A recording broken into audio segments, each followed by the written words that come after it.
Saudaraku, negara kesatuan Republik Indonesia merupakan satu-satunya negara terbesar di dunia saat ini. Dulu pernah ada Uni Soviet.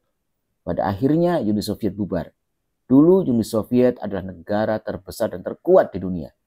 Namun setelah Uni Soviet bubar, maka sekarang satu-satunya negara terbesar, terpanjang adalah negara Kesatuan Republik Indonesia, negara terluas. Secara teritorial, Indonesia memiliki 3 waktu, saudaraku. Waktu Indonesia Barat, waktu Indonesia Tengah, waktu Indonesia Timur. Punya 3 waktu, saudaraku. Kemudian tidaklah heran jika banyak negara-negara luar, orang-orang asing yang ingin menguasai Indonesia ini. Untuk menguasai Indonesia, tidak mungkin mereka menggunakan agresi militer, menggunakan kekuatan militer. Meskipun seandainya itu dilakukan, ya, kita tidak yakin tentara kita mampu untuk melawannya. Karena negara-negara asing mungkin memiliki kekuatan militer yang lebih kuat. Tapi ingat, Indonesia ini bukan hanya punya TNI, tapi Indonesia ini kuat karena juga punya rakyatnya yang sangat mencintai bangsanya. Ada kaum muslimin, ada umat Islam yang menjadi mayoritas di negeri ini.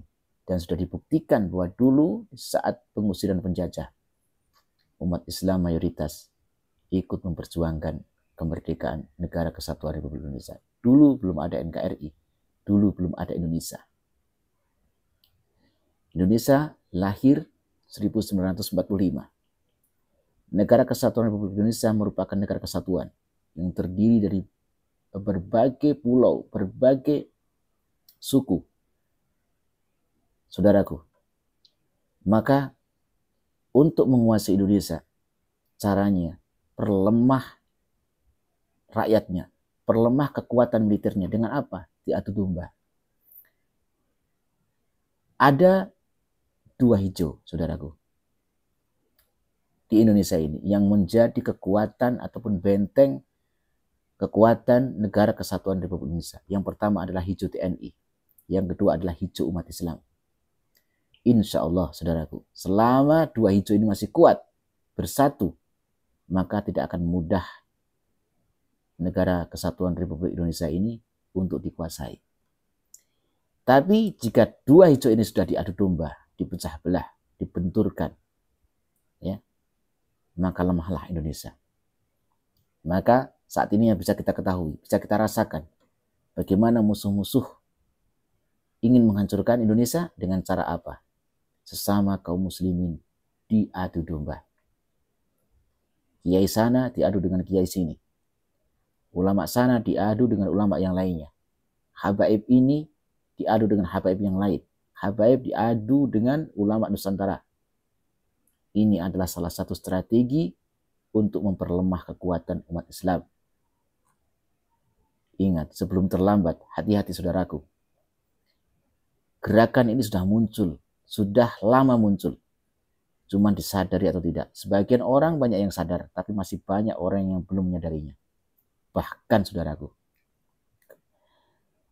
Partai Komunis Indonesia mungkin secara partai, secara politik, secara struktural, ya, secara organisasi, secara partai politik sudah dibubarkan dan bahkan sudah muncul TAP MPRS yang tentang pelarangan daripada ideologi komunis, ya. Tetapi secara ideologi di Indonesia masih belum. Masih banyak orang-orang yang menganut ideologi komunis. Bahkan anak-anak cucu komunis yang mereka masih menyimpan dendam dan menyimpan sakit hati kepada kaum muslimin yang dulu pernah membantai nenek moyangnya.